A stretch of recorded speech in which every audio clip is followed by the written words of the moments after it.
name is Jay. Welcome to the show. Who's the podcast host that you love the most? Coming to you live from coast to coast. Call me Thunderlip, Spaceman, or G. It's just me being native as I can be. Okay. All right. Hello, everybody. My name is Gino Ray. This is Native as I Can Be, and very excited today. Where are you coming from, Melissa? I know you just moved. Yep. I am in a little town outside of Salem in a little rural area.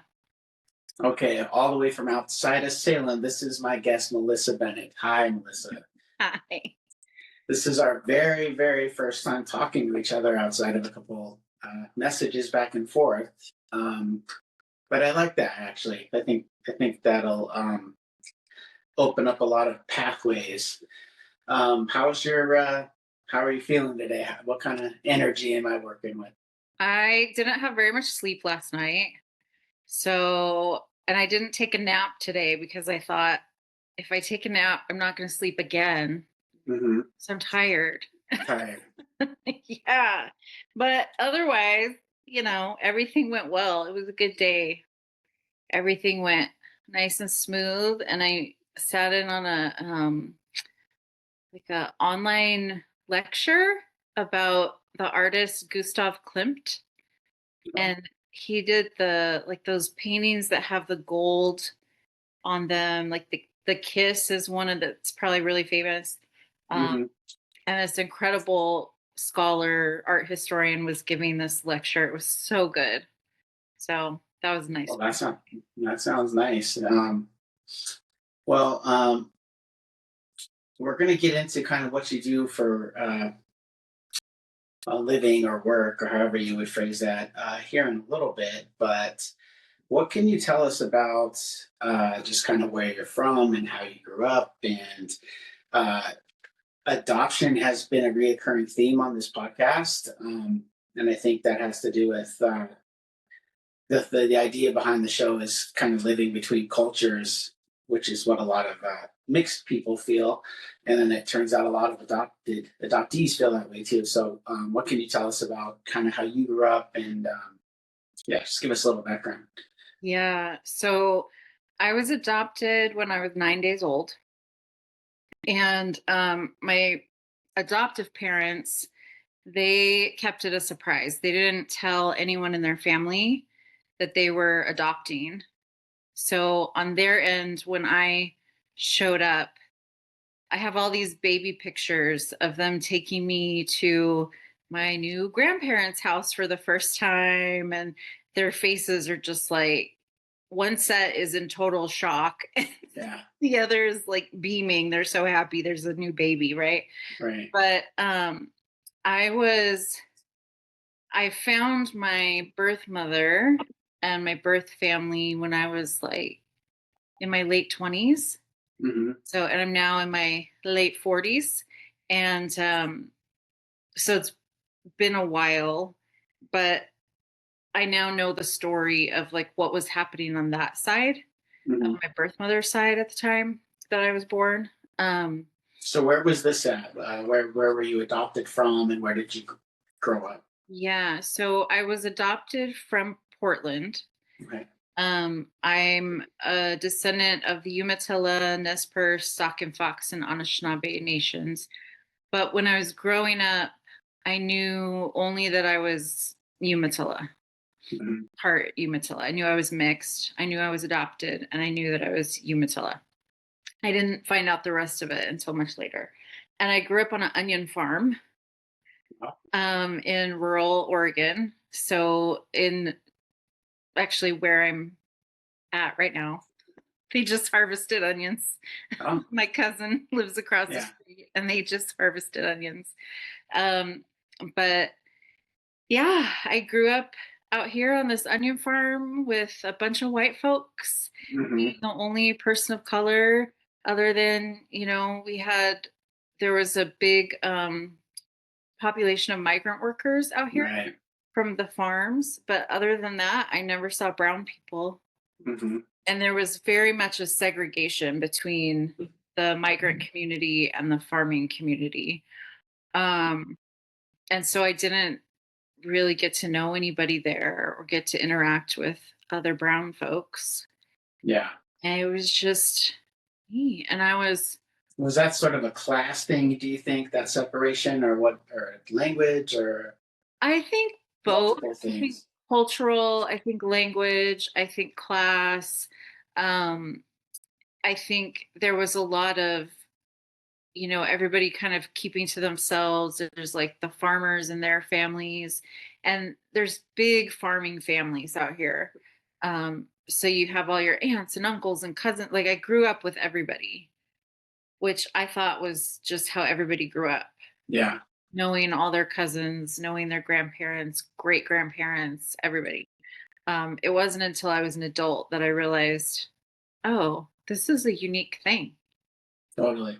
but not unique in Native community, which I find really interesting is that I had this like farming community and it's way different Yeah. being raised in a Native community, but it also was community. Mhm. And I knew what it was like to grow up in community. So when I found my Native family, that sort of community piece felt really natural and at home. Right. Yeah. So were your adoptive parents, uh were they upfront about you being adopted, and well, just describe what that relationship was like, because those can be very, very complicated, is what I'm Yeah. finding out. Yeah. It's definitely complicated. Um, but I always knew that I was adopted. I have this baby book that my mom, my parents kept all my photos and baby photos in it. And I always had access to it and would look at all these pictures growing up. And there were pictures of them picking me up at the adoption agency as an infant, pictures of them signing the adoption papers at the courthouse. So it was always my story. There was Yeah. never a time when I didn't know I was adopted, and never a time that I didn't know I was Native. So Okay. I didn't know what that meant. Right. I had no cultural context for it. I just knew that I was Umatilla and white and adopted. Were there other siblings in the house? Yeah, so I have a younger brother who is not adopted. He was a surprise. Mm. So my mom, it's one of those stories, and I think they're really common stories where, the couple, something happens, they feel like they can't get pregnant, they've tried. I think my Mhm. mom had had a miscarriage at some point. Um, she'd been to doctors. They were like, "Yep, you're Yeah. fertile, you're not gonna have babies." They adopted me, and then my brother was born 14 months after me. So she got pregnant pretty quickly Yeah. after they had adopted me. So I grew up with a younger brother in the house, and then found out later I also have a younger sister through my birth mother and a younger brother through my birth father. Oh, okay. Yeah. And my sister and I have the same name. Really? Yeah, by total coincidence. Like, I think it's fate and kismet and, Right. the magic of mothers. But yeah, Right. they didn't know. My adoptive parents named me Melissa. Okay. And then my sister, who's also named Melissa, was named by our mother, my birth mother, after a friend of hers who visited her in the hospital when my sister was born, not knowing that that was my name. Wow. So there's two Melissas. That's a trip. Yeah. And we have the same initials. Our middle names start with L and our last names both start with B. Okay. Yeah, it's crazy. That is a little freaky. I like that kind of convergence, though. That feels good to me. That doesn't feel like a coincidence. Um, so Yeah. you've always known you had this indigenous background. So what kind of things were your parents? What were they? Were they doing their best to kind of educate you on that, or were they just said, "Oh, by the way, you're Native," and Yeah. That's It that. was, it was just kind of, by the way, you're native, you know. Mhm. The I was born in the late 70s, and at that time, assimilation was really the name of the game Mhm. in the adoption world. Um, where, my mom has told me, oh yeah, it was just, we just want to make you like us. We don't want you to feel any different. Right. But of course I felt different. I felt different Mhm. because I looked different. I felt different because I came from a different culture. Yeah. I felt different because I was adopted, all these different things. Yeah. But yeah, they were, they just didn't, I think they didn't know what to do. Right. And no one was there to help them. Right. And they were being told, oh, just, assimilate. Yeah. So I didn't have any connection with Native people. I didn't even meet another Native person until middle school. And then I had there were like 3 or 4 other Native kids in the school. Mhm. That was it. And yeah, I think you kind of touched on it. They were being told just have them assimilate.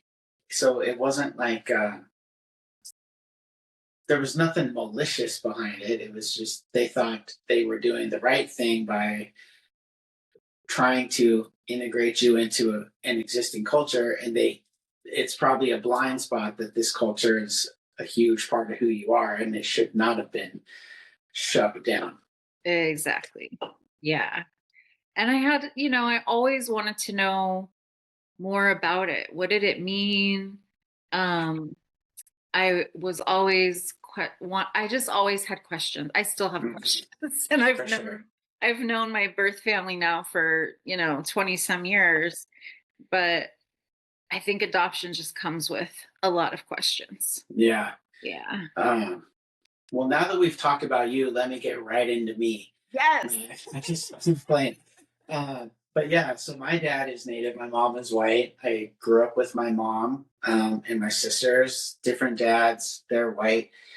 We actually adopted. My mom adopted my second cousin. So he was raised like a little brother, and I still call him my little brother, but also white. Grew up in a town on the Oregon coast, super white.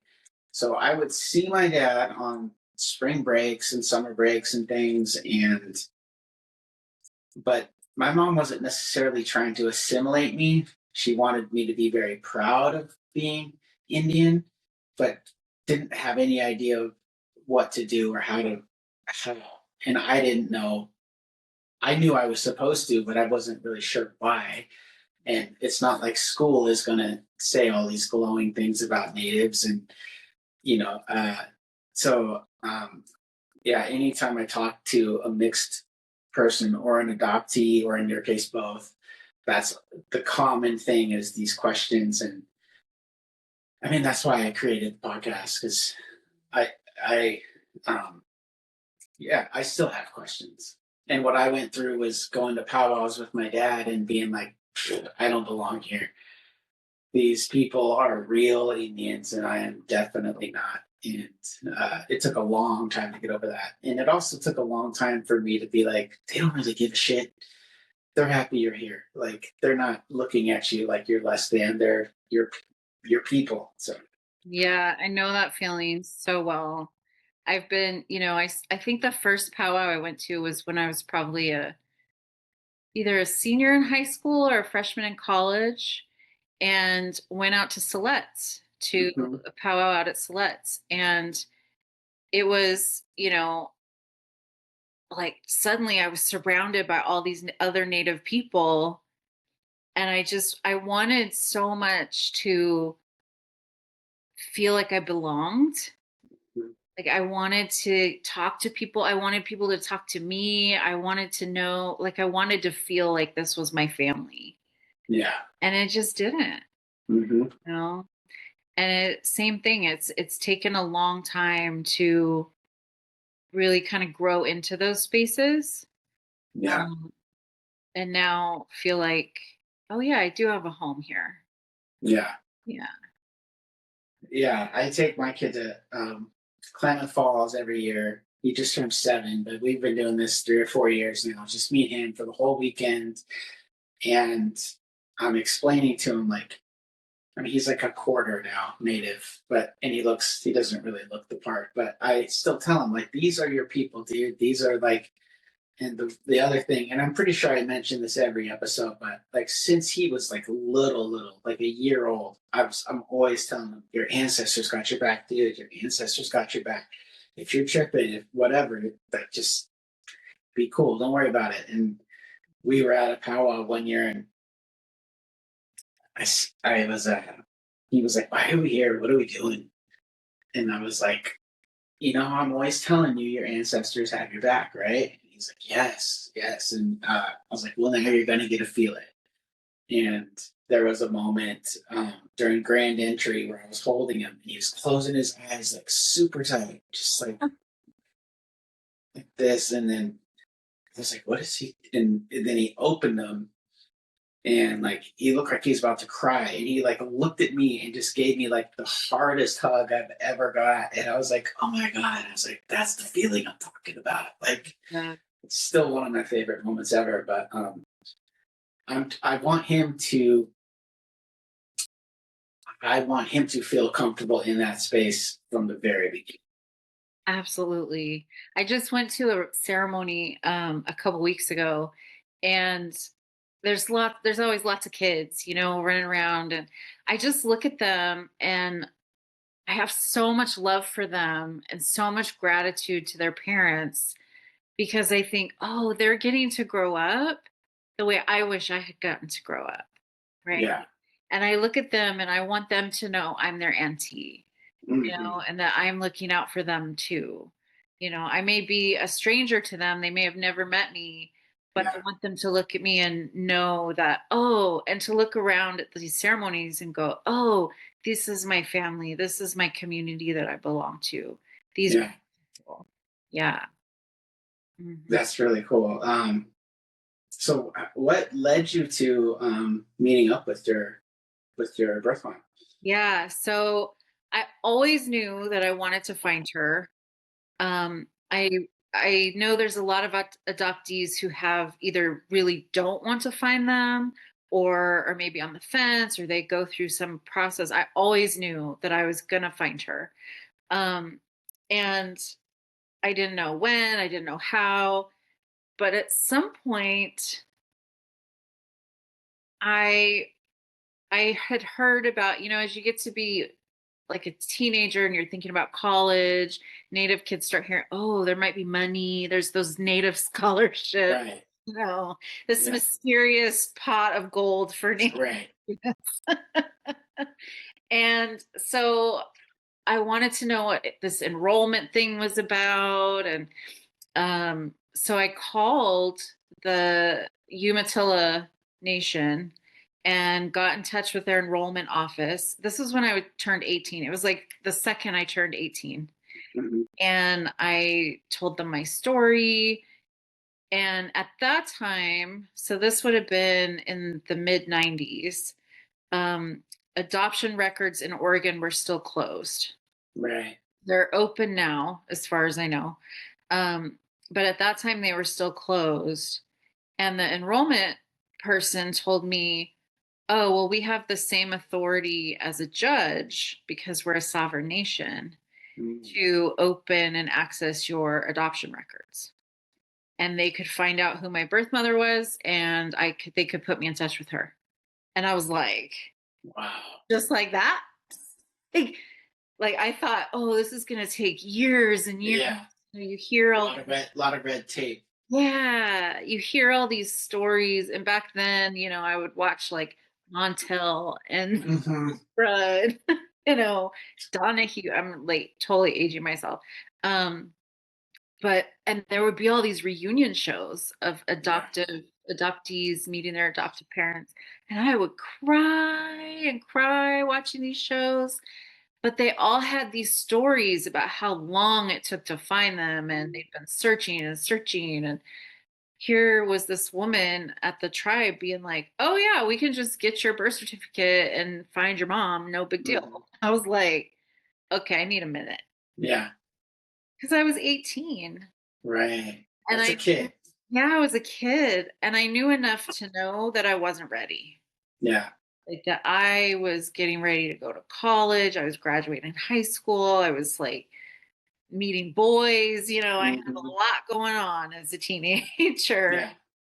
And so I waited a little bit.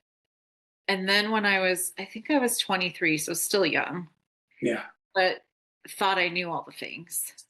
Yeah. Of course. Yeah. And I sent like a little letter to the tribe and said, I think I'm ready to find my birth mother. Like, what do I do?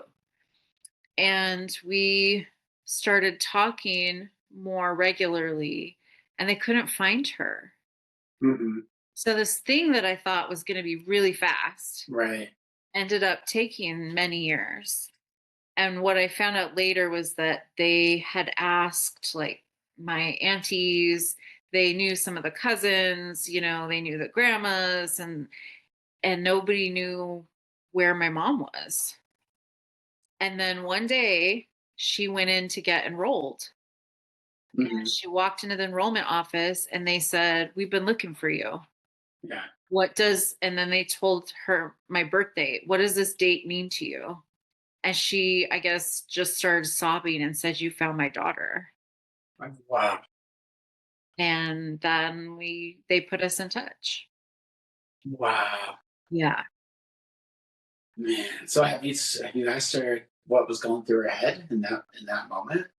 I never asked her. She's since passed away. I knew her for 3 years before she died. Okay. So I didn't have a lot of time with her. And I was really, I think then, because it was my early 20s, I was very hesitant about going too fast. Yeah. And I didn't know I would only have her for a few years. Right. And so there's a lot of questions I didn't ask. Um, but I did get to talk to her about what it was like to relinquish me, Hmm. what happened, like the circumstances around all that. So I have that whole story. She wrote to me in letters. I have all these letters from her. Yeah. A lot of that story I do have, but a lot of the things that happened later or were happening in her life at the moment, I don't have a lot of that. Yeah. So what was the reason? Why were you relinquished? Yeah, so she was 15 at the time. And she didn't want to tell her parents. It was actually her dad and her stepmother, who she called her step monster. Oh. She always called her my step monster. Hmm. Um, she didn't want to tell them, but of course, at some point, it's gonna be apparent. Yeah.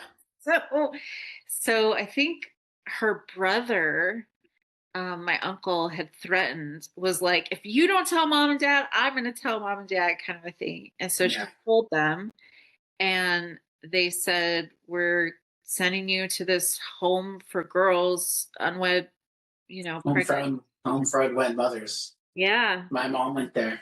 yeah. It was Yeah. in Portland, Yep. and they put her there and said, "Don't come home until you've given that baby up." And because she was 15, she had no rights. She was told, like, it doesn't matter if you sign the adoption papers or not, your dad has already signed everything.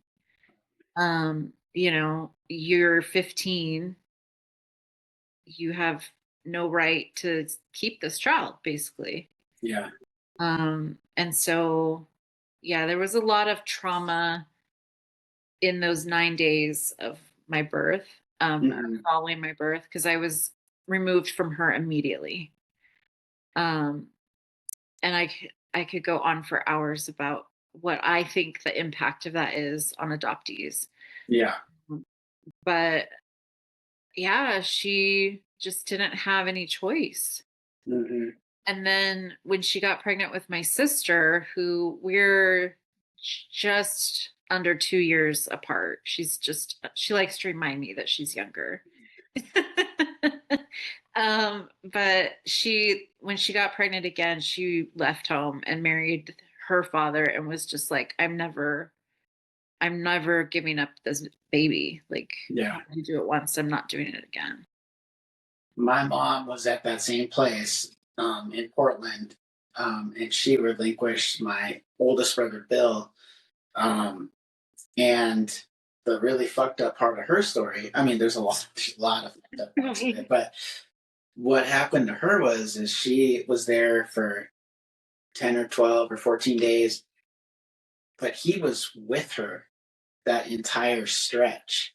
And Oh, so then around, 10 days of her bonding with this baby, she like took a nap or she fell asleep or whatever and gone. oh my God. Yeah. And Oh, yeah, and it's saying like you're saying, like it's pretty clear now to see what kind of impact that had on her and him. yeah. And they're in reunion too. And then the other thing that's tricky about that one is that she had a child from the same baby daddy, which she did not relinquish. And so he has the story of why didn't she want me when it was more. Um, One of my first guests was, I don't know if you know Shalise, but she's a Korean adoptee, international Korean adoptee, and she made this great point that it's easy for adoptees to get it into their head that it's because they weren't wanted when it's more than likely just a lack of resources. Yeah, absolutely. Absolutely. I had that narrative for a long time. And I always had this fear that if I messed up as a little kid, I was like, if I mess up, I'm going to be abandoned again. Like my Yeah. parents are going to get rid of me. Or I was afraid, like if my parents went on vacation, I was terrified they were going to die in a plane crash. Like I had this Mm. total abandonment, deep fear of like, I'm going to be unwanted. I'm not good enough. I'm going to do something wrong, and it's impacted my whole life. Yeah. Yeah. And it's interesting because my partner is Laura, who's the adoptee unicorn. She's a birth mom and an adoptee. And I had not put very much thought into adoption, even though I had been literally surrounded by it, like having an adopted little brother and having my older brother as an adoptee, and even my dad and uncle grew up in foster care because they were taken from their families. I just had never connected those dots before. And then she started putting me on game, as they say, and I was like, oh wow, this stuff is heavy. Like I didn't have any idea. And also, when I had my mom as a guest on this, and I learned more about her in that hour than I had in 40 something years. Oh, Because she had never talked about it. She never talked about the adoption. She didn't, she just, that was something that happened and it's in the past, and we don't talk about stuff that happened in the past. And yeah. so, yeah, anyways, yeah, um, yeah, I don't know. It's just such heavy stuff. And I Mm, think it's really cool in Portland, this big connected adoptee community that is all supporting each other and friendly. And I think that is so cool that everybody seems to be supporting each other. mhm. It's really incredible. And it goes beyond Portland too. Right. They have Adoption Mosaic has that base in Portland, and there's a big community in Portland, and then it has these sort of, threads that connect people all over. And it's really the first time in my life that I've had a community of other adoptees. Mhm. I've known other adoptees throughout my life. Yeah. Every once in a while, I'll meet somebody or, work with someone who's adopted or, but I've never had like this big web or big community of adoptees. And it's so healing Totally. just to be able to share stories and experiences and the complicated nature of adoption and the trauma of adoption. Even if you have the greatest adoptive parents, Yeah. the act of removal from your family of origin is traumatic. Totally. Yeah. Yeah. I had Ostrid as a guest too, and her story of, being removed from her mom, essentially while she was at work, and oh man, that was a wild story. Yeah. Uh, My birth mother, she told me that when she was at that home for the girls, that it was the first time in her life that she ever felt like she was really seen. really? Here was this 15-year-old girl, and she was around other girls who were in these similar situations. She liked the counselors. I think they treated her respectfully. And she told me, she's like, that's the only or the first time that she really felt like there were people who understood her, which I also think says a lot about what her family life was like. Right. Yeah. Um, but when she went into labor, there was only one counselor on duty. So they put her in a taxi and sent her to the hospital. This 15-year-old girl all by herself. It just Yeah. blows my mind. Yeah. So, are you in reunion with your father? Hmm. I am. And this kind of gets into my work too. There was one of those magical things that happened. I don't really have a relationship with him, but I have met him. I know him. I know where he is. I can get in a hold of him if I need to, and vice versa. But I had tried to find him while my birth mother was still alive. She gave me as much information as she could. Um, and she had tried to find him. She couldn't find him. I had been Googling and, doing Yeah. whatever was happening on the internet in those days and Hmm. trying to find him. And then after Karen was my birth mother's name, after she passed away. That's my mom's name. Really? Yeah. Oh, wow. That's crazy. Amazing. Hmm. Um, yeah, after she had passed away. Wait, just real quick. I want to. I want Yeah. to make sure we make a note of this. Your birth mom, whose Yeah. name is Karen, ended up in Portland at the home for unwed mothers.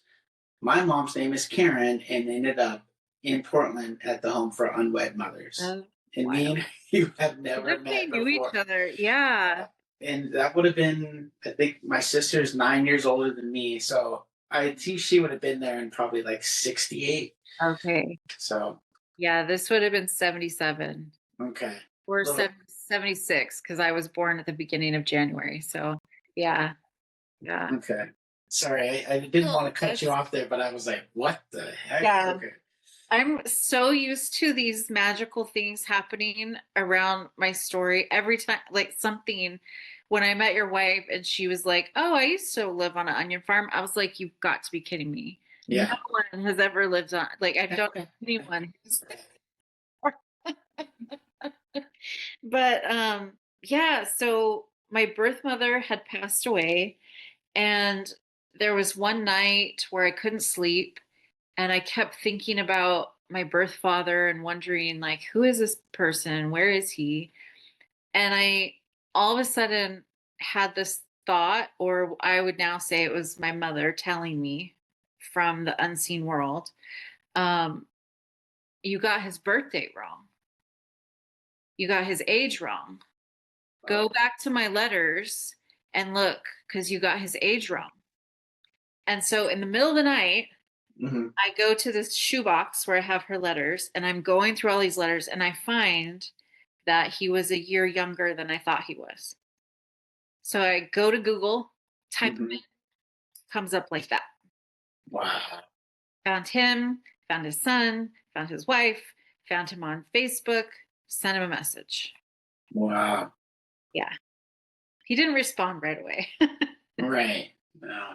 And I wasn't like, oh, I think I'm your daughter. It was more of, hey, did you happen to go to high school with this girl named Karen? Yeah. No. And he didn't say anything. Hmm. And then it was, I think several weeks went by and I decided I was going to message him one more time. I thought just one more time. And if I Yeah. don't hear from him, fine, but I need to know. And so I wrote and I told more of the story. And I said, I'm not looking for anything. I just need to know if it's you or not. Yeah. I can stop looking. And he wrote back right away and Yeah. said, it's me. Yeah. Do you think the wife and son knew about They you? did not know. They did not know. They did Okay. not know. And um, yeah, I don't know how that conversation went. Right. He had to be like, oh, and I have another child. Right. Just while you're having dinner. Oh, by the way, my adult daughter Yeah, just contacted me. You know. right. Yeah. Wow. And his son at the time was still in high school. There's a big age difference between us. And so, yeah, I don't know how that went. Yeah. We met one day. It was very, I don't know, he was very like love bombing. A lot Mhm. of, here's some gifts, here's this. Oh my gosh, lots of Right. big promises, and then just disappeared. Yeah. So we've kind of kept track of each other throughout the years. Like I said, we know where everybody's at, but we don't have much of a relationship. How about the little brother? Do you have much of one with him? I don't at all, and I would love to, Mm-hmm. but when he was in high school and found out about me, we messaged a few times back then, and he was like, "You're not my relative." He's Yeah. like, my dad's a sperm donor as far as I'm concerned, and our genetics don't make you my relative. And I was Nice. like, okay, and you're a teenager, and Right. one day you'll change your mind. Yeah. Um, and we follow each other on social media, and but we don't connect, we don't communicate. Um, but I want him to know I'm here if you Mm-hmm. ever do change your mind, because I would So, love to get to know him. yeah. Yeah. Um, so, when did you really start to kind of like reclaim your indigenous identity? Like, when did you really start to get into that, and what led you to that? Yeah. It was always there, and it was always something that I wanted so much to be more part of. And I think it was when I was like finishing high school and I became really close friends with a woman, or at the time, a girl who we were the same age in the same class. And she had an older sister, and they were figuring out that they were Apache, but they had always been told they were Mexican. And so they were kind of in this different type of discovery of their ancestry, but still in that discovery place and figuring out where they belonged. So together, we would go to powwows. Mhm. We would, ask questions of like family members. We would look for books. We would do what we could to research. Yeah. Um, and I think that's when it really started for me to start kind of putting my toe into the community. Yeah. I had these friends who were there with me. Um, That's good. yeah, and that just started growing. And then by the time I got to graduate school, by then I had found my family. And when I found them, it really just opened up. Hmm. It was like, oh, my family is part of the Native community in Portland. Like they've been there for 3 generations, Hmm. 3 or 4 generations. Everybody knows my family. I would and I started going to more Native events in Portland, because there's such a big community there. And Yeah. I, when I was in graduate school, there was a Native woman who had graduated before me, and the teachers put me in touch with her and said, "Oh, you're gonna love her." And right away, she was like, "I'm Auntie Shelley," like Yeah. she's my auntie, and helped me through a lot of things and took me to events. And Yeah. um, that was another space where it really, yeah. And then I had some answers. So then when I went and people would say, "Well, what's your tribe?" And I would say Umatilla, and they'd be like, "Okay, well, who's your family?" Now I have an answer. Hmm. Because before that, I'd be like, "I don't know." Yeah. And they're just like, eh. No, Right. we don't know you. Okay. Yeah. Bye. Yeah. Yeah. So what did that reconnection and or maybe expansion of indigenous identity, what did that do for your adoptive identity? It, that's such a great question. It was like these pieces kind of coming together, and it was very healing. It was before I had found my birth family, just to be at a powwow and look around and go, "Oh, like we don't all look like freaking Dances with Wolves, right? Like Yeah. we don't all look like this Lakota, Right. beautiful." We look like me. We look like you. We look. Hmm. There's so many mixed people, and we're very diverse. And Yeah. I started to see myself reflected in these places, and there was language and experience for things that I felt in my Mm. heart, and like my own spirituality that had been developing. Suddenly I was in these places where the language made sense. Yeah. Oh, and it just really, it felt like a homecoming. It really felt like coming home and finding that sense of belonging. It took a long time. Yeah. It was a process, but I kept showing up. I still keep showing up. Yeah.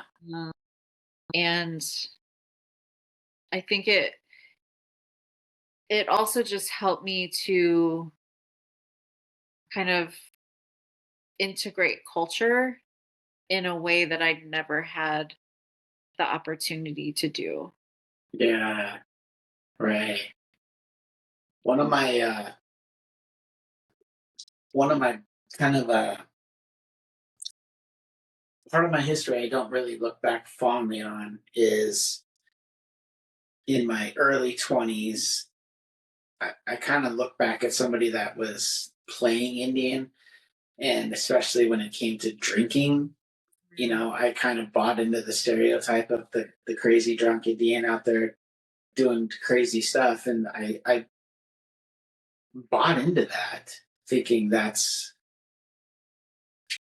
what not necessarily what I was supposed to do, but almost as a way to set myself apart from the crowd, I guess. And so I was pretending to be a crazy drunk Indian when in actuality I kind of became a crazy drunk Indian, and Right. I couldn't separate the two anymore. And um, it's, I mean, everybody knows our people's problems with alcohol, and I was 100% in way over my head, and it took a lot of time to get out of it. But that's part of the the mixed identity part of it is in my 20s I didn't have a lot of connection to the community, and I thought I was making my own path, and I wasn't. But yeah, and that's a tough one, and I'm not against. I don't drink now, but and I'm not against people that do, but it does not work for me, and I don't think it works for a lot of Indians. Mhm. Um, Yeah, for sure. Yeah. I think I was really lucky that, like, I went to the Evergreen State College for my undergraduate degree, and I think they were the first state college in the country to have a longhouse. And so they had this native space and Wow. native people and native events. And so even though I hadn't found my family yet, and um but I could be with native people, and like it was like I could get closer, and I had, because it was at the college, there were some really great, role models. There were some aunties who were working there who later I ended up many years later going back and working there, like 20 years later, and some of those women were still there, and Yeah. um it so I feel like I was really lucky to have these aunties around who had been through all that Yeah. and could give me that kind of advice, and like, oh, you don't want to go down that road, right? Mhm. Yeah. Yeah. What really had an impact on me was Leonard Peltier had a book called Prison Writings, My Life is My Sundance, I think. And I bought this book probably 5 times and gave it away. But this white dude I worked with handed me a copy of it. And I was working in a parking garage at the time. And there would be sometimes hours where nothing happened. So I started reading through this book. And one of the lines he had in the book was, um, and I'll paraphrase, but it was basically like, through all the trials and tribulations, still my greatest pride is being an Indian. And like, it's making me emotional now because I was like, oh my God, dude, I'm doing this all wrong. Like, I don't need to go represent what I think an Indian should be. I am the representation. And it just had such an impact on me. And I wrote a letter, this really long letter to him while he was in prison. And I never heard anything back, but the, Leonard Peltier Defense Committee put out an email that was like, it's impossible for him to get back to everybody, but his letters are having an impact, or your letters are having an impact on him. And I was like, maybe that was my letter. Ah, Um, so yeah, that book meant a lot to me. Just just helping me reconnect and get to the core of what it means to be Indigenous, because there is a lot of trials and tribulations and generational trauma, and uh, it can be tough to walk in our shoes sometimes. yeah. Moccasins, maybe. Yeah. When I first started connecting with community and was sharing my story, this would have been when I was in grad school. And I was there with this auntie, and she was introducing me to people, and I was really getting this opportunity to hear other people's stories. And I was shocked at how many people were adopted or had been removed from their families for different reasons. How many of these, we had the same questions, and there were so many people with the same heartbreak over separation, and not only separation from family, but separation from culture. People who had just never been to the reservation, who had Mhm. always grown up in an urban environment. People whose families were like, assimilate, like it's easier, it's Yeah, safer, right? We don't yeah. talk about those Indian things because we don't want anybody to get hurt. Hmm. um, and you had this new generation, there was this younger generation of native folks who were like, oh, we're all showing up and telling our stories with the support of our elders, and we're finding out we all have these common things. Like this is the Indian experience. Like this is what Yeah, it means to be native. yeah. Wow. Yeah. Wow. I love this topic, man. It's, especially when I can talk to somebody that gets it. Um, Same. yeah, it's wild. Wow, being it reminds me. Was it La Bamba where the dad was like, "It's tough being Mexican because you have to know Richie Valens and you have to know." I can't remember. Anyway, um, Yeah. It's like having to know both sides, yeah, right? yeah. Um, okay, so you mentioned a little bit ago how you thought that your mom might have communicated with you in a dream, or no, you weren't asleep. I You were wasn't. still awake. Yeah. Okay. So um, let's talk about that experience real quick, and then kind of get into what you do now. So what did that feel like? Was it scary? Was it warm? Was it natural? What did it feel like when that moment happened? It was very natural. I think by that point in my life, I had already been talking with people who had passed over, ancestors, relatives who had died. I've been talking to the dead since I was a little kid. Um, and so that didn't scare me.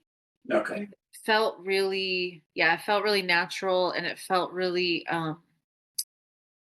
like I knew to pay attention to it. I felt like, oh yeah, I need to listen to this voice. I Mhm. wasn't sure if it was like just my intuition or if it was coming from my mother. Right. I look back on it and I'm like, oh, that was my mama, talking Yeah. to me. Because now I also know the difference between my intuitive voice and the voice of the ancestors that are coming into. And that probably just is learned, right? Yeah, Just it's experience. a lot of practice, a lot of years of practice. Like I've been doing this professionally for over 30 years. So a lot of experience and trial and error. So you noticed at a younger age that you were able to kind of tap into a realm that the rest of us aren't experiencing as easily. And Yeah. did you see it as a gift, or was it just like something I know how to do? And what was it like? When I was little, it scared me. I remember, things like items disappearing in my room, and I would be like hysterical. I remember crying with my mom, being like, I have to find the ball. I have to find the ball, right? Like, Yeah. I need to know where it is before I go to sleep. And I couldn't sleep. I was terrified Hmm. because I didn't, it was like, well, where'd it go? Like, it was just here Yeah. and now it's gone. And then it would like be there in the morning or something, Hmm. weird things that would happen. Um, I remember feeling like my great grandfather, my adoptive great grandfather, died in the house that I grew up in and before I was born. But I always felt like he was at the bottom of our basement stairs and that he would like jump out to try to scare me. Yeah. So I would see it like in my mind and I would feel the feeling of it, Yeah. but I didn't understand what this experience was, you know. Yeah. As I got into like middle school age, it was kind of a joke. Like I would try it out on people as a joke. Like I see ghosts, right? Yeah. I can read your palm. Ha ha ha. Hmm. It's like this. I was testing the waters and that's when it really started to grow and develop and I started to kind of figure out what was happening Hmm. and building this relationship with the unseen world in a really intentional kind of way. Yeah. Um, but I remember later my mom or my dad telling me, "Oh yeah, when he was a kid, because this house used to be my great grandparents' house. My parents bought it from them. And Hmm. when my dad was a kid and would come over and visit, my great grandfather used to hide under the basement stairs and jump out and scare them. And so this is what he did to the kids in the family. Yeah. And I was like, I thought I was crazy. Yeah. And now you're telling me that this is what he did. Yeah. This was his thing. Yeah. I'm not crazy. Yeah. You know. So these kind of confirmations would start to, and I'd be like, oh, this is like something's going on here. Yeah. I was about to say that must have felt very validating that you weren't just your mind wasn't playing tricks on you. It was your great grandpa. Yeah. I saw a medium one time professionally in Boise, Idaho, and um, she was kind of a family friend, and she had a really good reputation. Like she had helped the police find bodies and things like that. And I was not like a skeptic, but I just kind of went, yeah, I'll go, whatever. I don't know. And I was standing there, or I was sitting across from her, and she she described my great grandpa down to the color of suspenders he wore. And she was like, and he has a short name, right? Like Kip or Sam. I was like, it's Saul. And she's like, oh yeah, and a white crew cut. I was like, and she's like, kind of a big belly. I was like, yeah. And she's like, in rainbow suspenders. And I was like, I'm gonna jump out that window right now. Like, and she's like, and I think she could sense that I was getting a little bit like, okay. And she's like, uh, he's standing behind you right now, and he has his hand on your shoulder. And so I closed my eyes, and I could feel this like very light, and I was like, oh my god, that's him! I cannot believe this. And like, she basically was. That's where I got on the whole ancestor kick. Like ancestors having my back, like way back then, because that's what she said. She's like, whenever you're in that vulnerable, whatever feeling, like they're watching, they're around. And I was like, man, that was super heavy. You know that episode of Reservation Dogs? Yeah, I was gonna, yeah, I was gonna bring it up and see if Yeah. you'd seen it. And Oh yeah. so the episode is Willie Jack visiting her aunt, right? Her aunt who's in prison, and she's having problems because the friend group is separating. They're starting to go their own way, and yeah, so her auntie, which is Lily Gladstone, who's an amazing actress, takes her hands and is holding them, and she starts telling her that her people are healers and her people are this and that, and all of the relatives start forming behind her. It's making me emotional now, but it's so powerful, dude. And you could see it did not seem like she was acting. It seemed like having all of those people behind her really was impacting her. Mm-hmm. Yeah, when I watched that episode, every time I watch it, Mm-hmm. now I've seen it many times, but I was just sobbing because that is exactly the experience that I have.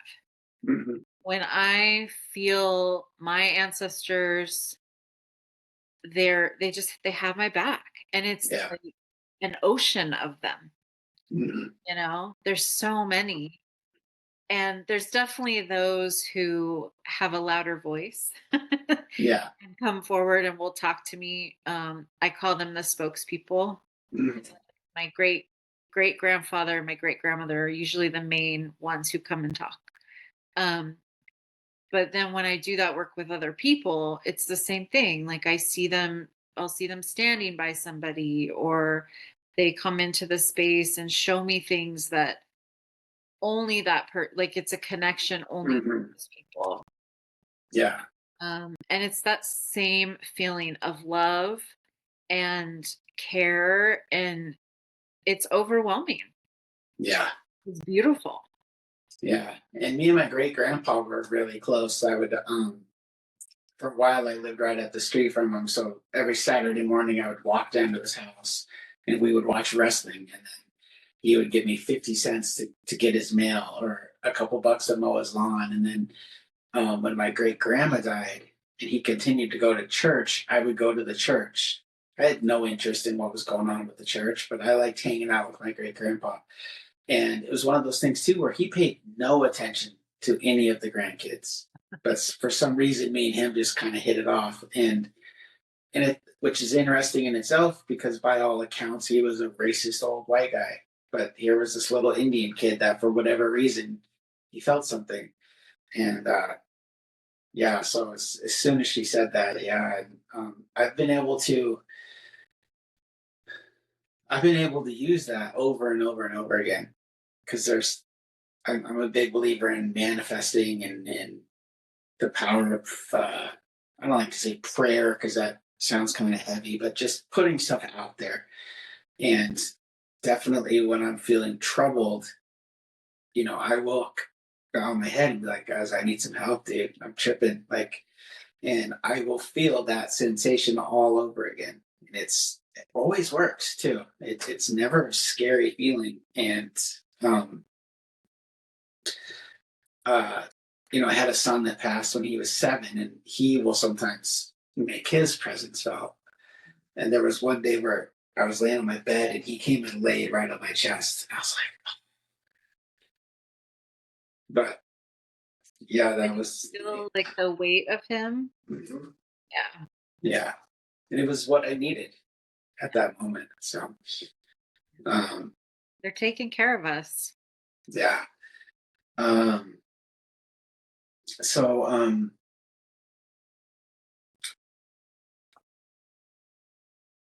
so you said that they're spokespersons. What do those messages come across as? Does it sound like somebody talking, or is it a vibe, or what is that like? It it can vary. Sometimes, like with my own ancestors, I usually hear them speaking to me, and it's not like an audible sound. Sometimes it is, I should say. Once in a while, I will hear an audible, like I've heard drumming before, and I'll be like, where's that drum coming from? Like, what Mhm, is going on? And it's just really faint and like really distant. And then I'll be like, mhm, oh, I think they're trying to get my attention or something's going on. But that's rare. yeah. Usually it's more of like the thoughts that come into my mind, and I can feel the difference in my body Mm, between like my own voice and something that's coming from them. And usually they don't just come and like, it's not like all day long. They're like, yeah. I have, through so many years of practice, created a lot of boundaries around when they get to come visit me. I used to Yeah. be woken up in my sleep a lot, um, shaking my bed, grabbing my hand, touching me. Hmm. And I don't like that. Yeah. Like, please don't touch me. Yeah. Please don't squeeze my hand or grab me or like, Yeah. no startling. Thank you very much. You can play with the lights. You can turn the radio on. You can do those Yeah. things, but don't, please don't touch me Yeah. because that does freak me out. Yeah. Yeah. For Um, sure. but yeah, well, I'm sorry. I totally got derailed. What was the question? Oh, just like how do these messages or whatever, like how do you experience an, Yeah. an actual voice, or just like you're saying, Yeah. a feeling within your body or Right. So I self? hear these thoughts, I feel it in my body, and then sometimes I'll get like a feeling like if I'm getting ready to do some work with a client, they sometimes I'll get like a stomach ache or a headache, and I'll ask them, "Are you okay? Like, do you have a bad headache, or are you having gut issues, or?" And yes, there's always like it's connected to that. Yeah. And I think that the spirits that I'm speaking with will, these ancestors will offer images, thoughts, feelings, physical experiences, emotions in whatever way is going to connect them with their person, right? In Hmm. a way that's going to make sense for that person. Often it's the most often it's thoughts and images. So they'll show me things Hmm. because it's faster. It's like a faster way of communicating than words. Yeah. Yeah. And then my job is to try and translate the image that I'm seeing. Right. And so, like an example, I I tell this story a lot because it still blows my mind. This happened many years ago. So, well, maybe like 5 years ago now. And the night before I was going to meet with a client, it was like the middle of the night. I couldn't sleep. And I kept feeling like I needed to get up and make rice porridge, congee, like Asian rice. Hmm. And That's literally, very specific. yeah, very specific. It was like, okay, I was just craving it. Hmm. And it was the middle of the night. And congee takes like at least an hour, hour and a half to make. This is not a slow process, Yeah. not a fast process, right? So it's like 2 in the morning. And I'm like, yeah, I'm going to make some congee now. And so I make this congee. It was delicious. It was like the thing I was craving. The next day, I'm getting ready to meet with my client, and I can feel this grandma in my kitchen. And she's this small Asian woman. And she was really petite, thin. And she goes, I want that congee on the altar. And I said, oh, okay, so this is for this person that I'm reading for. And the grandma was like, yes, put the congee on the altar. And so I got it out of the refrigerator, and I was just going to put the cold, congee and put it on the altar because it's symbolic, right? Hmm. It's like Okay. how we make offerings for our ancestors. We Hmm. know they're not literally coming and eating it, Yeah. it's the spirit of it. And so I go to do that. And then I hear this grandma, she goes, no, you heat it up and you put it together like you're going to eat it. With all the toppings and the soy sauce and the ginger and all the things like I was gonna eat. She's like, don't you try and pull a fast one on me. Don't be putting this cold congee on the altar. Yeah. So I get it all ready. I put it on the altar. I send pictures to my client. We get on the phone and she says, is that congee? And I go, yeah, this grandma has been telling me that I needed to put it on the altar. And I said it was so weird because last night in the middle of the night, I just got this craving and I had to have it. And she goes, I woke up in the middle of the night and made congee. This is what my grandma used to make for me. And I was like, okay, then. Yeah. you know, these are the things that I need to listen to and pay attention to Hmm. and trust. Right. And the more that I've practiced it and the more I've trusted, like I've built up this ability so that when I see the little grandma in the kitchen, I'm not like, oh, I'm crazy. That's my imagination. Hmm. Going, oh, this is somebody's grandma and I need to listen to her. Yeah. I'm respecting her in this relationship. It's something really important because there's meaning for that client that I know Yeah. nothing about Hmm. until they say, oh, I got up in the middle of the night and made it too. Yeah. That is really, really wild. And what was her reaction? I mean, she said she made. Yeah, she could not. My friend was like, "What in the world?" Like, Yeah.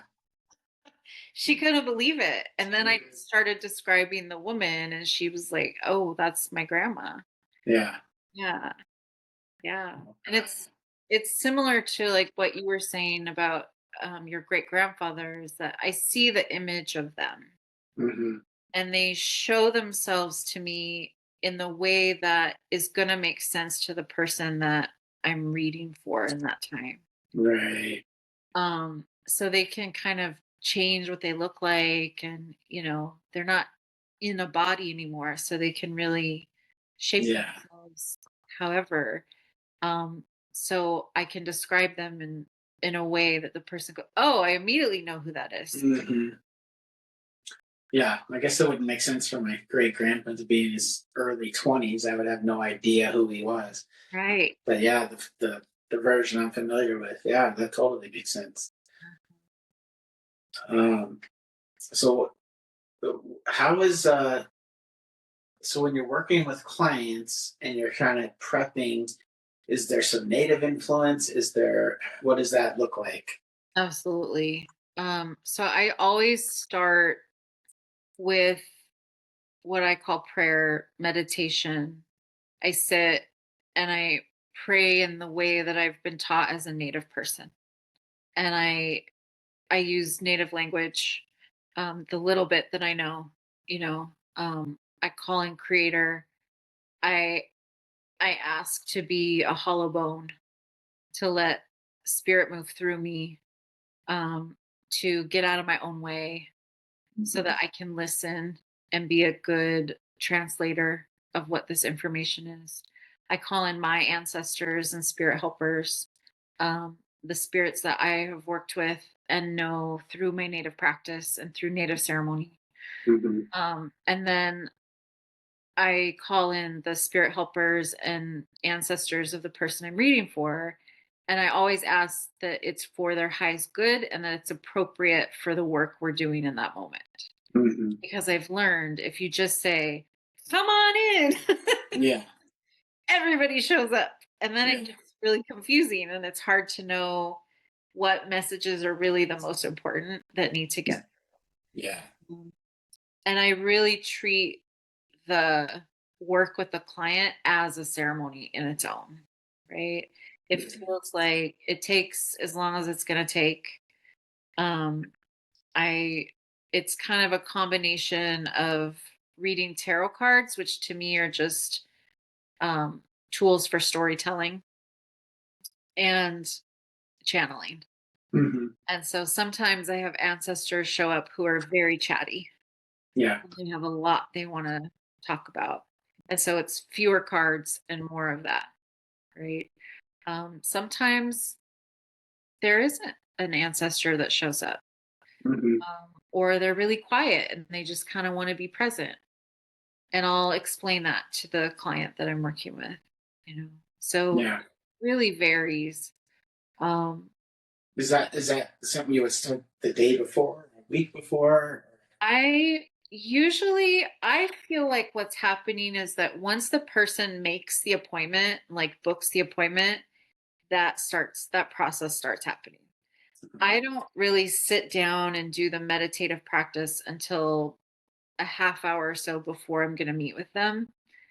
But like in the case with the woman with the kanji, that all was already happening Yeah. before, like the day before we met. So there's definitely times when I feel the ancestors of people as soon as that connection is made. I'm like, oh, that ceremony has already started for them. Yeah.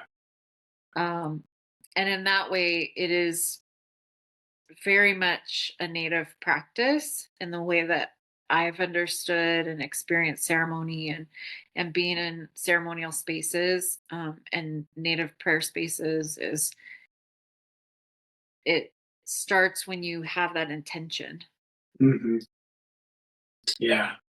I do a gratitude every night, and it's always to the ancestors and the creator. And it's and I may ask for a little, like, hey, can you help me out here? But it's gratitude first, always.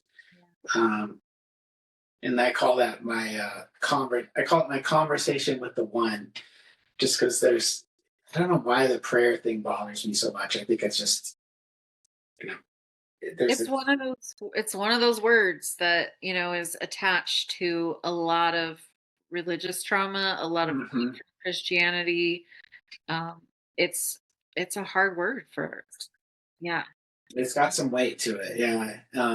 But I started calling it the conversation with the one. I don't know if you know who Bootsy Collins is, but he's a funk musician that used to play with George Clinton and Funkadelic and all this. He used to play with James Brown when he was really young, but he was on a podcast one time and he was talking about and James Brown was making music.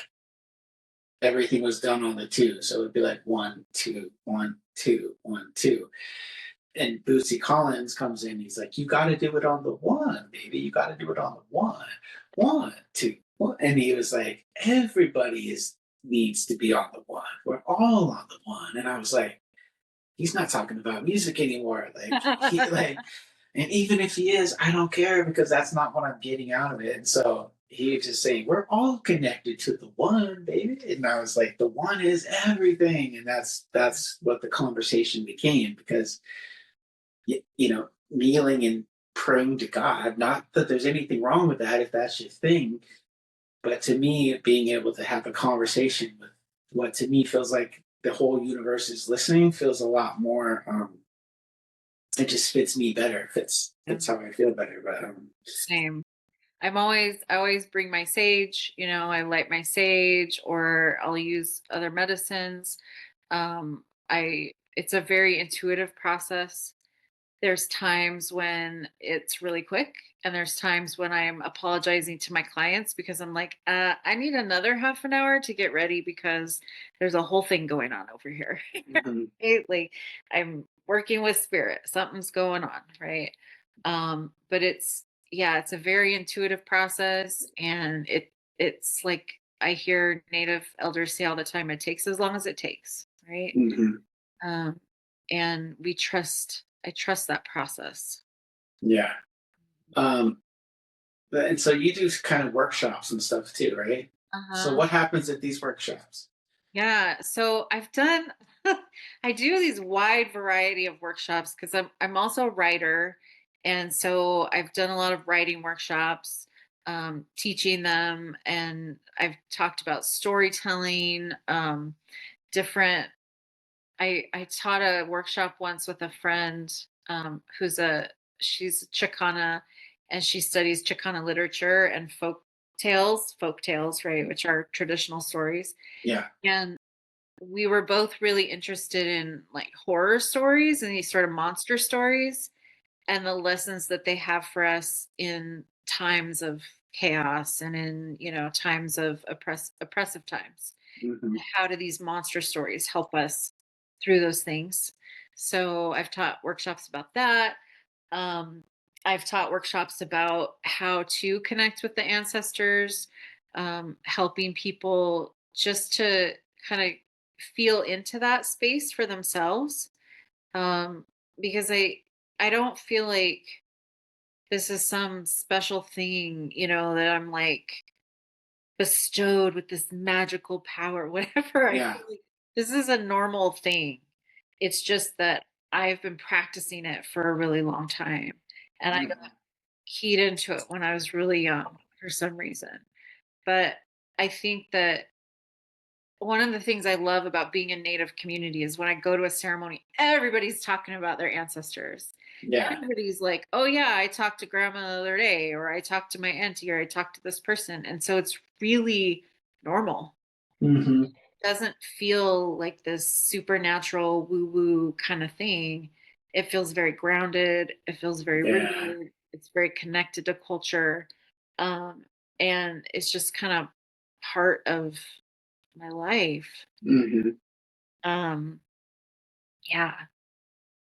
Well, that was going to be my next question, and you kind of touched on it a little bit. But why do you have any theories why it's a little more easily accessible for some people than others? Kids seem to be a little more tapped in, at least for a short period of time. Yeah. And I've always thought that they are coming from a spirit realm. They're still somewhat connected to it, and then as they get older, they get further away. But why do you think it's a little easier for some people? Yeah. I think that neurodiversity has something to do with it. I recently listened to the most incredible podcast about nonverbal autistic children and young people who are communicating telepathically with the people they're closest to, their caregivers, the parent, sometimes a pet. Hmm. Um, it's called the telepathy tapes. Check it out. It's amazing. But it's all these neurodiverse kids, right? And in that case, they're finding other ways to communicate. Hmm. And so when I talk to other folks who do this kind of work, this is something a lot of us have in common. Is Yeah. a lot of ADHD, autism, different traumas that we went through as young people. I think it's all connected. Yeah. I think that part of the reason I have ADHD is because of the trauma of separation at birth.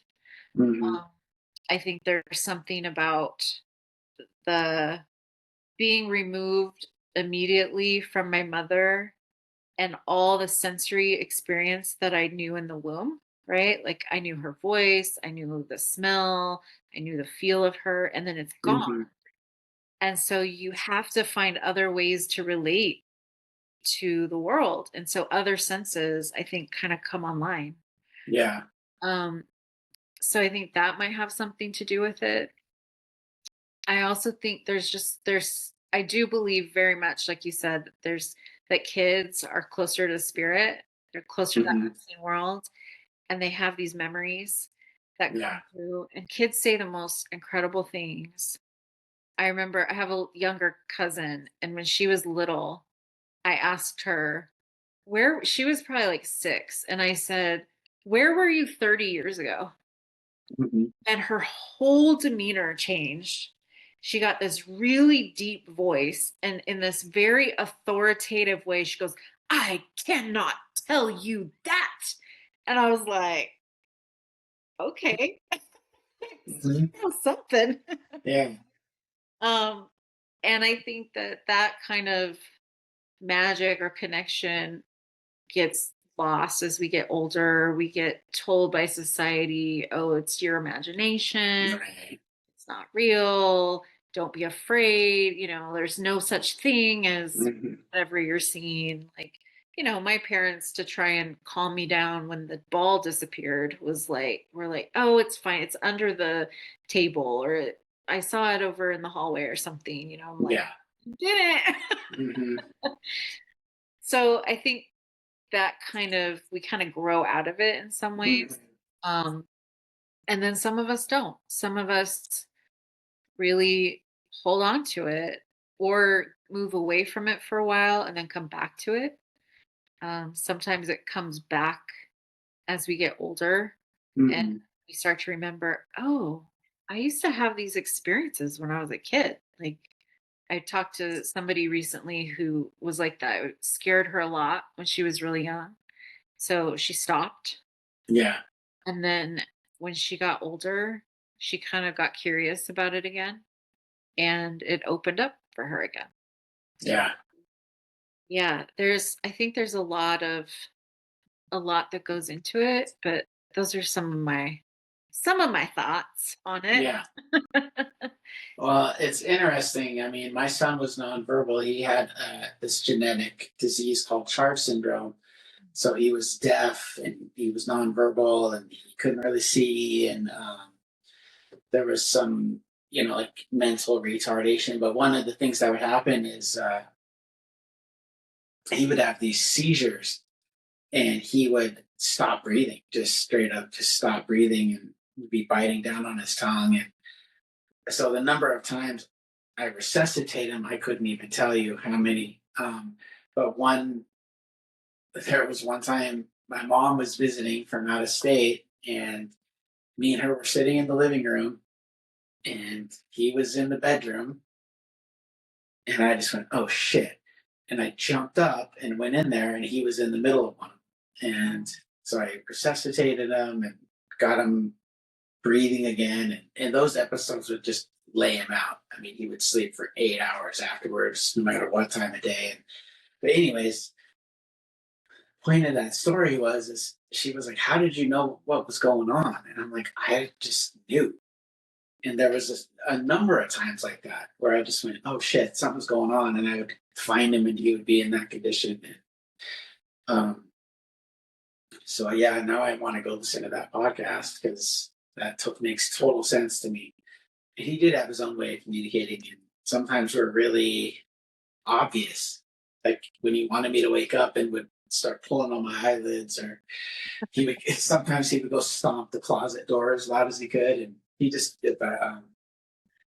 Yeah, so that's and here's another one. There was one time, it's one of those things where I don't know why, don't know what, but it was Dia de Muerta, and me and him were hanging out. And I just, for some reason, I had never done this before or since. I'm like, we should walk up to the cemetery and just have a look around and just see. So we were just walking through, and there was nothing particularly notable about it. until I was walking a short ways and it felt like I was giving somebody a piggyback ride. Huh. And I was like, what the heck? And I was like, oh my God, there's a kid on my back right now. And we walked a little ways and then it got off. The kid got off. But it was so weird because I was like, I don't know what made me want to do that day, but it felt like the kid was like, hey, I'm gonna take advantage of this. And I wish I would have went back and looked and saw if there was a headstone or something nearby, but 100% real. There was no denying it at all. Yeah, absolutely. And I think a lot of people I work with have these experiences, like I think just a lot of people have these experiences. Mhm. And we're told it's woo woo or it's our imagination, don't talk about Mhm. it. Sometimes there's religious trauma or shame on it. And so I'll I'll meet with clients and I'll be like, your ancestors are telling me that you talk to them all the time and that you have this way of communicating with them, and people be like, oh, yeah, I've never told anybody that. Mhm. I said, oh, it's okay. Like a lot of people do that. Yeah. And I feel really lucky in that respect to be part of Native community where, like I said, it's really normal. Um, because then I don't have in my life now, I don't have that kind of pushback or shame or, I used Mhm. to before I found Native community. There was a lot of that. Yeah. I remember kids shoving crosses in my face, being like, you're Jesus. evil, like, and I'm like, you don't know anything. Mhm. Yeah. Yeah. Um, and I'm sure it came from their own fear and their own religious upbringings, and, you know, but having a community that really supports it and understands it and lives in a similar way makes all the difference, Yeah. because then I can go to ceremony and talk about my deceased relatives and say, oh, I've been communicating with my grandma, or this person came to me, or, and I was at one ceremony, we had a talking circle, and my so I was married a long time ago for a half a second, and it was a few years. Um, but my ex-husband passed away, I think a couple of years ago. And I started feeling him around before I knew he had passed. And I was like, this is weird. Like, why am I feeling him? I don't understand. Like it was a whole thing. And I was like, like, who is this man in my house? I'm like, he's Yeah. so different. Who is it? No, there's no way it's him. And then finally I Googled and was like, oh shit. Like he died. I didn't Mhm. know he had died. Right. So I was at a ceremony talking about all this. And I was talking about my marriage to him was very abusive. This man was my abuser. It was very toxic. And one of the elders stood up later and he said, in front of the whole community, and he said, as you were talking, I felt him around and I was very mad at him. I was very, very angry with him. Mhm. And he goes, but then he started talking to me and he told me that all of that stuff has changed and that he's not that person anymore, because when he died, all of it like lifts. It's like he's free from his own pain, his own anger, all of these things. And he's apologizing to you. And this elder had this whole experience with him. Mhm. And we were both crying, and he gifted me an eagle feather. And it was just like so affirming Yeah. in this big ceremonial space with all these Native people witnessing it, you know, Mhm. that there's no question to me that it's my imagination. This is real, Right. you know? Mhm. Um, and that makes a huge difference where when you have people, most people don't have that. Most people are like having experiences, but they don't have a community to hold it. And so it kind of gets like brushed away or brushed aside. Whereas I've been really lucky to have a community that can hold it and does. And so I think that's another place where it it it gets lost sometimes when Hmm. there isn't a community to hold it. That's what I'm trying to say. Yeah, and that's so true too. Because my dad died a couple of years ago, and me and him were really close. And I can say to like my cousin or my uncle, like, "Oh, my dad came to me in a dream last night," and their response will be, "Oh yeah, how's he doing?" Yeah. You know, it's not like cuckoo. You know, it's like, Right. or oh, you just miss him. It's not. They're just like, "Oh, how is he doing? How do you look?" Yeah. Yeah, that's so true. So, what do you think? Is there something that people could do? Something easy, something they could start tomorrow that could help them connect and or reconnect to this other realm. Yeah.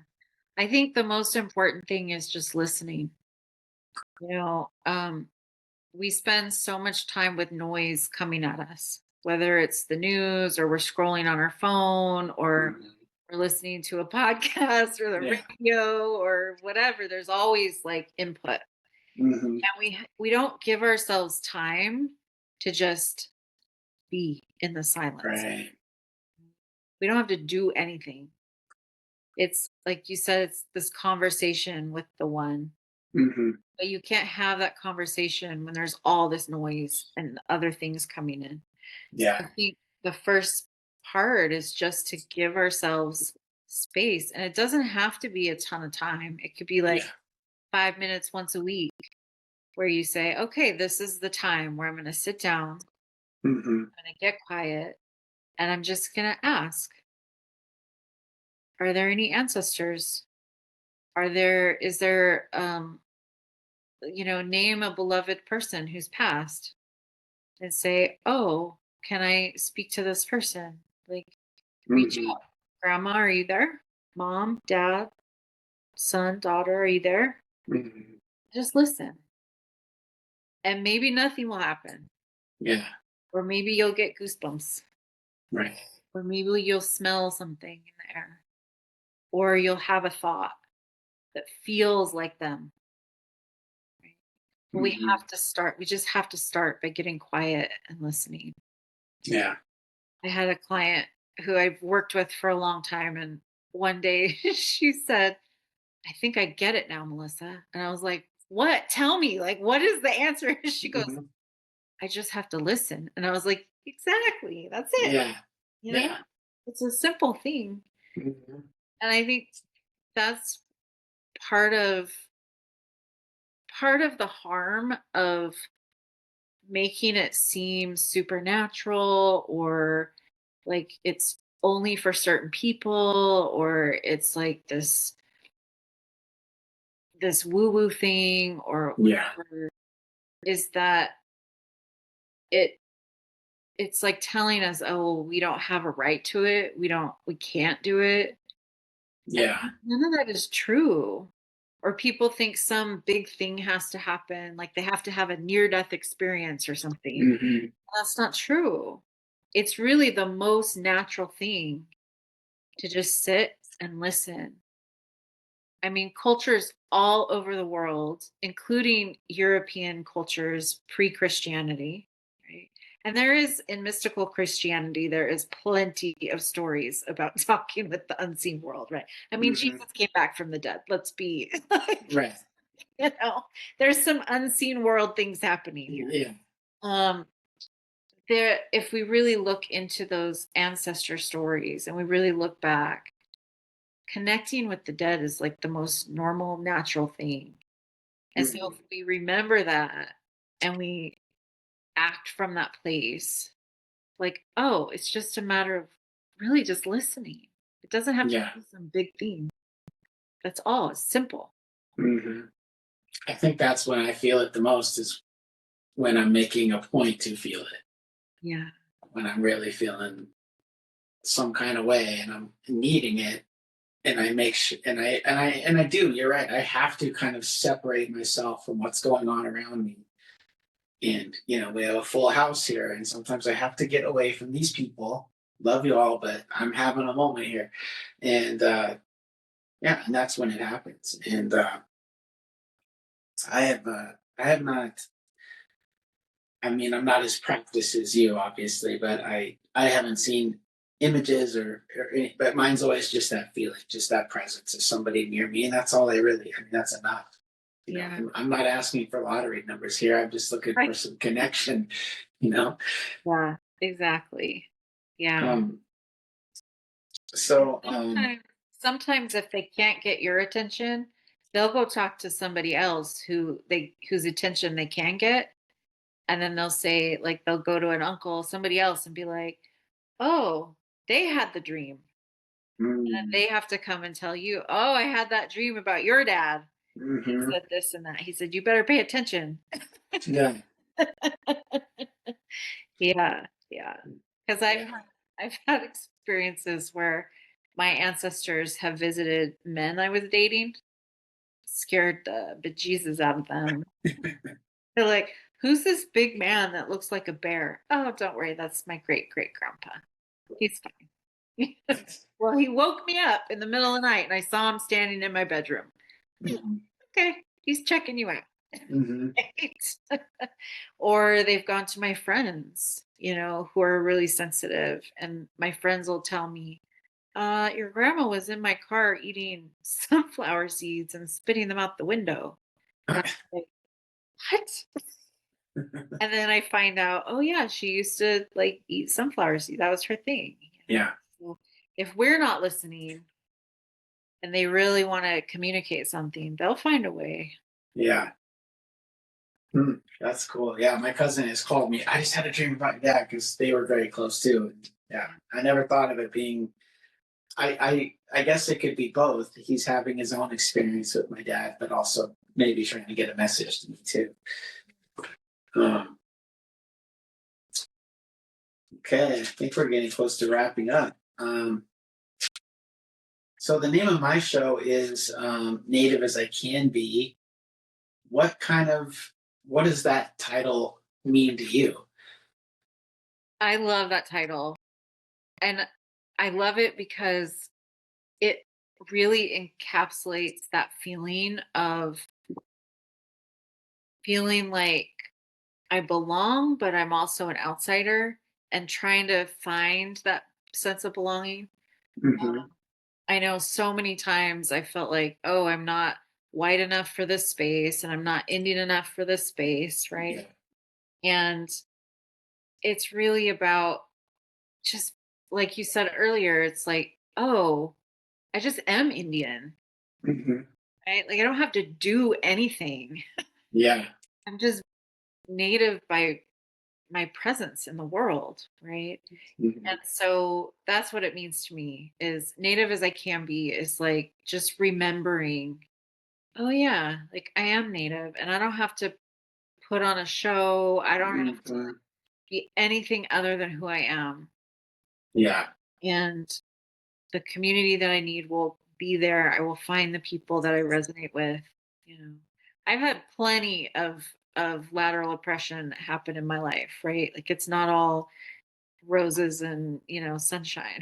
There's Yeah. been really hard things that have happened in native community for me.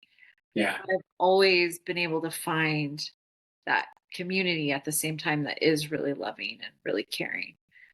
Yeah. It's just like anywhere, right? There's Hmm. people who we get along with, and there's people who, for whatever reason, we don't understand each other. We miss each other. Yeah. But that doesn't make me less native Right. or them less native, or Hmm. we're just we're native people. Yeah. I'm trying to see this because this kind of the subtitle is between two cultures, and I'm really trying to switch my thinking that being in between these two cultures doesn't have to be a disadvantage. I'm existing in two of them, which gives me a unique perspective to see both sides. And um, somebody who's maybe only living in one or the other is not getting a whole picture. Um, that's work I'm doing now because I still feel that way. even after all the work and powwows and sweats and everything else, there's still a little bit of imposter syndrome going on. Totally. I have that too. Still, even though I've had the most incredible experiences in ceremony, I've worked in Native community, I've, been involved for many years now, I still am like, am I Indian enough? Mhm. Do I have a right to be here? Do I have a right to take up space in this place? I still have those questions. Yeah, That's where talking with my ancestors has been really helpful because they're hilarious, first of all. yeah. I always know it's them because they start cracking jokes at my expense. And like my grandma will come and be like, I'm Indian, your mom's Indian, so you're an Indian. Like, Mhm. you're fine, just relax. Yeah, Like, yeah. but that imposter syndrome is so real. Mhm. And it's taken me a really long time to understand that that place in between is sacred space. Like those thresholds and Mhm. it's like a portal to me. That's how I think, Yeah, right? It's a place where we can move in between worlds. And that is a special thing. totally. It has its own power and its own energy. I have like behind me, this is a reindeer hide. And I started my birth father, even though I don't have a relationship with him, he's Norwegian primarily. There's other whiteness in him, other European ancestors, but primarily Norwegian. And I can trace this lineage. And so I started learning about Norwegian culture, and I was really interested in what did Norway look like pre-Christianity, or what did it look like. I'm not Sami. I don't have that I know of have indigenous ancestors in Norway, but there is this connection to the land, to the place. I have ancestors who've been there a very long time, and I wanted to learn about it. And when I started learning, it opened up all these doors to other forms of knowledge and wisdom that I didn't know anything about, that I Mhm. also feel connected to. So Yeah, now I have this reindeer medicine that's showing up in my life, and that's another powerful piece of medicine that I carry as a Norwegian person. mhm. So there's medicine for us in all these places when we really start to look. Yes, that's really beautiful. Um, I think that's all I had really. What kind of vibe did you get off of me right when we got on the call, Yeah, or are you getting now?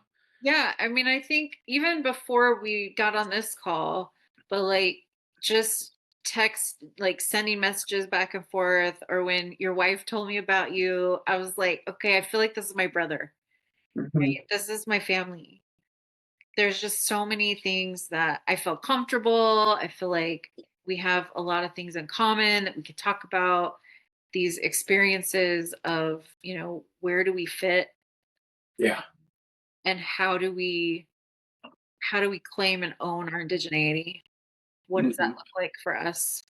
Um, I feel like we share those things in Yeah. common, and it's nice to be able to talk to people who understand those things. You know, Yeah. you can have a conversation without somebody being like, "Oh, what does that mean?" and "What does that mean?" and what. Yeah. I've had therapists like that where I'm like, "Okay, I'm in therapy right now. I can't stop middle of crying and explain this native concept to you." Yeah.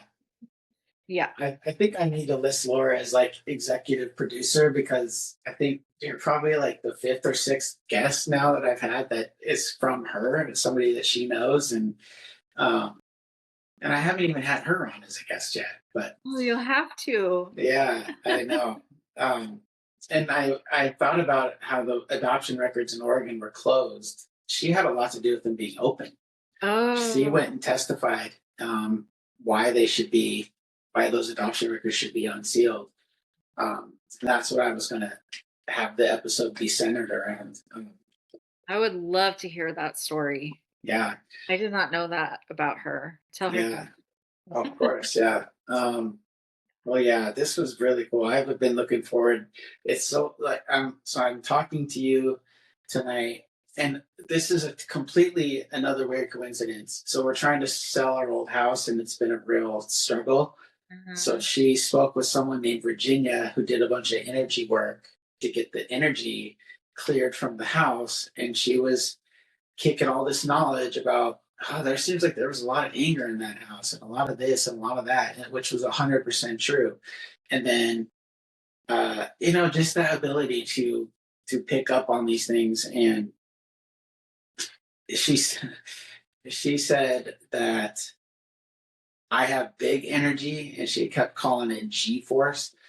And she said that I should be in public relations. And I was like, well, I don't know about all that, but I do put myself in the public eye because I do extra work and podcasts and this and that and the third thing. But it's so her having that conversation with her happens to be on the same day that I'm having this conversation with you. Wow. And who knows? It's all good though. It's all connected, Hmm. It's like, how did I end up with the same name as my sister? Right. And there's like my birth mother and my adoptive father have the same birthday, 10 years Yeah. apart, but the same date. I have the same birthday as my adoptive mother. Mhm. And there's just thing after thing after thing like that. And at some point, you have to be like, okay, this is like too many things to be a coincidence. Yeah. All those interconnecting threads coming together, because, like you said, we're manifesting these things. Yeah.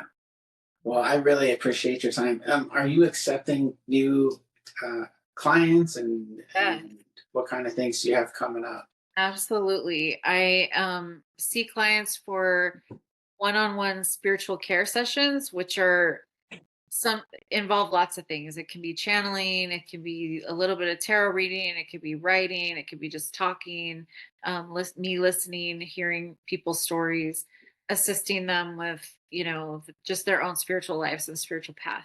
And then those are about an hour long appointment. And then I also do hour and a half tarot readings that are also channeled and involve spirit communication. um, so I have those going on, and I'm definitely taking clients and would love to have folks reach out. They can find me on Instagram at Lost Bird Tarot. And Lost Bird is a whole other native adoptee terminology, for another podcast episode. Yeah. Yeah. But it's connected to native adoption. And I love working with adoptees, but I'll work with people from any faith tradition, no faith tradition, questioning, it doesn't matter. But, I love working with Native folks. I love working with adoptees, mixed race people, really everyone. Yeah. We did discuss briefly doing a reading Yeah. as the episode, and I still want to get one. I just don't think I need the world to see it. I feel like I want that to be just for me. So That's totally fair. And we can totally set up an appointment. yeah, I do. I really do want to do that because like I've been saying this whole time, I have this strong connection with my son and my dad, and I think my grandpa. But I want something very specific or concrete. Like I'd like to know what it is. That, I don't know. I just miss him. Yeah. So, Absolutely. um, all right. Well, yes. Thank you so much for your time. I have had so much fun. This was this. I say this every episode. This is my favorite episode so far. But, Hooray for having lots of favorite episodes. yeah, yeah, yeah. It was really fun. It was really, really nice talking to you. Yeah, it was great. Thank you. All right. Thank you. Bye.